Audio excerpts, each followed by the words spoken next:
Hi guys! Welcome sa aking YouTube channel. In today's video ay gagawa tayo ng pillowcase gamit ang aking mga lumang uniform. So ayan guys, yung mga lumang uniform ko is gagawin nating pillowcase instead na itapon na lang natin. Siyempre, kung itatapon natin yan sa landfill, nakakasira pa yun sa environment. At least, kung gagawin natin siyang pillowcase, ay mababawasan yung basura sa environment. Wala na rin naman kasi magsusuot nito kasi taon-taon ay nagpapalit kami ng uniform. So yung madami na rin ako naipon na uniform, school uniform. Simula pa noong 2018 hanggang 2026. So madami akong uniform pero ang naisip ko, dahan-dahanin ko na lang na gawing pillowcase. So ito, papakita ko sa inyo itong gray na uniform ko. Malaki ito sa akin. Kasya pa naman kasi wala na magsusuot. So, ang una kong gagawin is tatastasin ko yung yung uniform ko para matahi ko siya na maayos. And then kung gagawin nyo itong ng pillowcase, if meron kayong mga lumang damit, pwede nyo namang gawin. Depende yan sa size ng inyong pillow. So, sukatin nyo muna yung length and width ng inyong pillow. Then, gagawa kayo ng pattern. Then, yun na yung susundin nyo.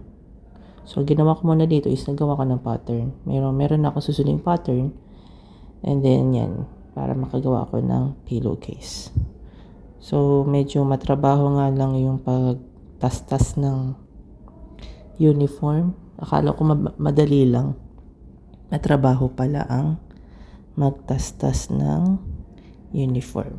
So, inabot din ako ng kanas-kanas dyan sa pagtatastas ng uniform. So, yan yung una kong tinastas. Matagal talaga. Tapos, parang tinatamad lang ako magtas. Tutuloy ko pa ba to? So, yan. Nahihirapan ako Okay, sige. Ituloy ko na nga. Ay, ako. Ang hirap magtanggal na Ito palang pinakamahirap sa pagtatahi. Ang pinakamahirap is yung magtastas. Mas madali kasi, siguro mas madali yung magtahi na may tela ka na kaysa yung magtastas ka ng damit na gagamitin mo, na tatahiin mo ulit or kung may i-repair ka. Parang mahirap siyang gawin sa tingin ko lang. Kasi base dito sa ginagawa ko, mahirap magtastas ng damit. Or, ewan ko na kung mali lang yung ginagawa. Wala kasi akong cutter. Meron akong gunting at saka itong parang cutter, medyo mapurol. Yan, nahihirapan ako. Medyo nagatsaga ko na nga lang magtastas niyan. Ang init pa ng panahon. Ayan Tinaga ko lang talaga siya na tastasin. Pati yung kulay peach, tinaga ko ding tastasin. Inabot na ako ng gabi niyan guys. Yan Kung makikita nyo, tinastas ko talaga. At gagawin ko din siyang punda or pillowcase.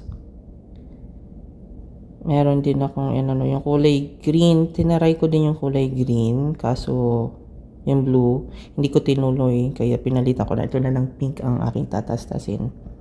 Kasi madali siyang tastasin kumpara dun sa dun sa nauna yung sa green at saka sa sky blue. Hindi ko muna siya tinastas. So, after kong tastasin yan, yung tatlo na uniform ko, pinalansya ko para madali ko siyang magupit. Kung dun sa pattern na ginawa ko, madali ko lang siyang isukatan kasi kung mga tupi-tupi, ang hirap niyang sukatin. So yun, kinabukasan ay nagsimula na ako magtahi. So isinukat ko na itong tinastas ko na uniform doon sa pattern na ginawa ko. Ayan. So malaki kasi itong pattern na ginawa ko. Kaya yung mga ibang ritaso, ipinagduktong-duktong ko na lang. Maganda pala siya pag pag makina. Kasi, maganda yung pagkakatahi talaga pag makina. Pero pag hand stitch kasi, medyo may, alam mo na, may kulubot ng konti. Pero, nandyan na tayo natastas na natin. Wala naman tayong sewing machine. So, tuloy-tuloy na lang natin yan. So, dito guys, walang kuryente. Nabutan ako na walang kuryente. Nagkaroon kasi sa amin siya ng power interruption na 6 a.m. to 6 p.m. So, hapon ako nag-start mag-tahi-tahi. Hapon, mga bandang 2 p.m. Tapos, natapos na ako magtahi niyan is 6 na. 6 p.m. Matagal din. Matagal ko din natapos yun. Yung pagtatahi. Mahirap din siya kasi rita-ritaso. Pag rita-ritaso kasi, mahirap siyang duktongin. Matagal.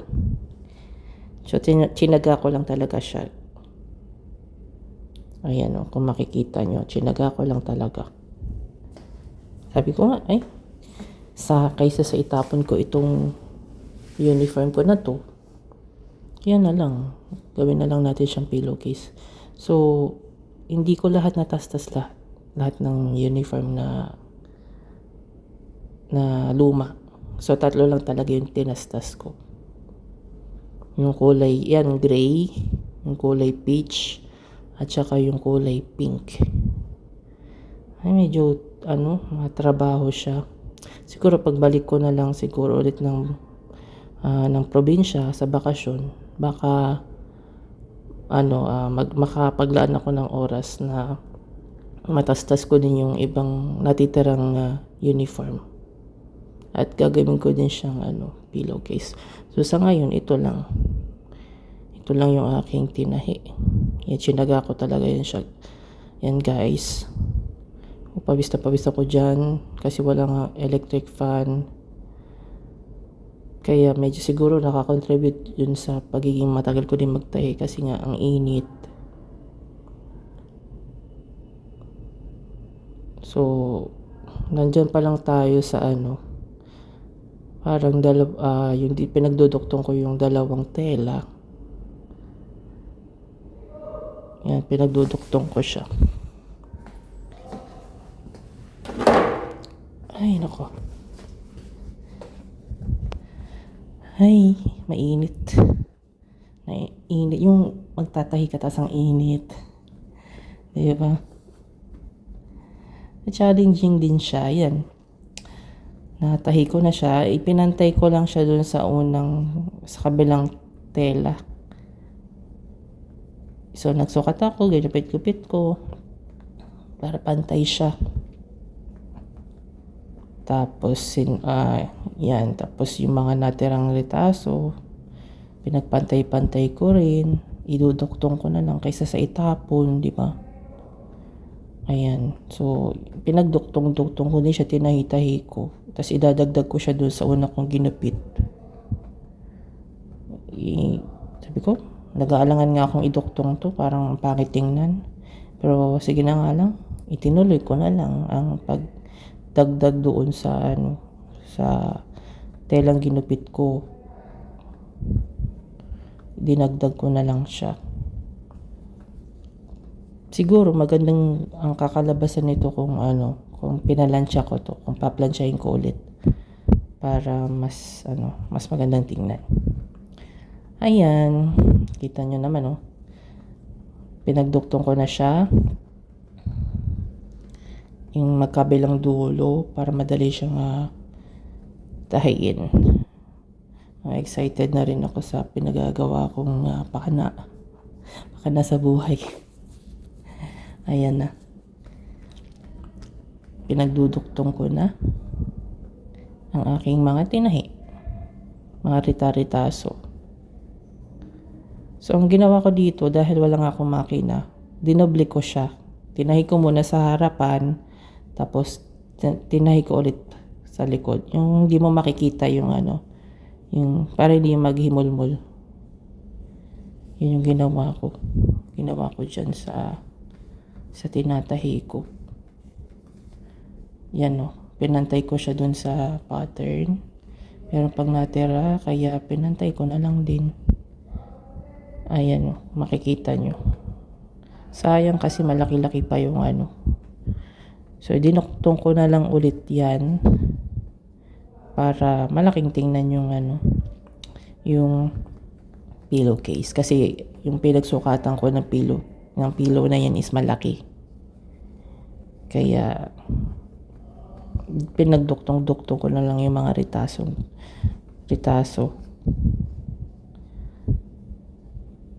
Ayan, so tsinaga ko lang talaga ang pagtatahi niyan. Kasi simulan ko na pala ang tahi niyan. Ayun, konting konting tiyaga, patience ang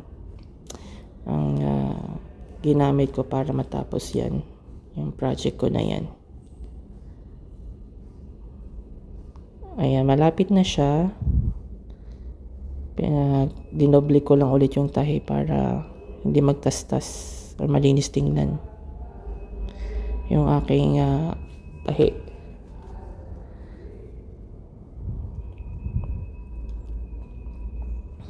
Okay. Medyo matagal-tagal pa pala ng konti. Ayan, malapit na, pinantay ko na. So, yan na nga. Tinahi ko na yung dulo para hindi siya magtastas. Para ang tahi ko na lang is magkabilang gilid na lang. Isahang tahi. Ayan. Yung kabila naman, tinahi ko na rin yung kabila. Kinlose ko na yung yung ginupit ko para hindi siya magtastas. Finold ko yung dulo. Ayan, okay na. So, pinantay ko na siya. Gumamit ako ng pin, safety pin or pin para matahi ko siya na pantay. So, tinahi ko na yung gilid, magkabilang gilid. So, yung harapan muna, tinahi ko muna. Then, ibabaliktad ko yan later. Ayan. So, medyo tinatamad na ako niyan. Time na yan. Yan yung kabila, tiniis ko na lang kasi parang tinatamad na ako magtahi. Natagalan ako sa pakana ako. Ayan. Sabi ko, patapos na rin naman yung tinatahi ko. Sige na nga lang, tapusin ko na. Ayan. Tapos, after na yung mga tastas, ginupit ko yan para hindi siya kita. So, malapit na. Yan, pinagugupit ko yung mga extrang yung mga tastas. Then, binaliktad ko na. Then, yan, tinahi ko na ulit. Hindi ko alam ang tawag doon sa stitch na yun eh. Basta, una mo na yung harap, tapos babaliktad mo, tatahiin mo ulit.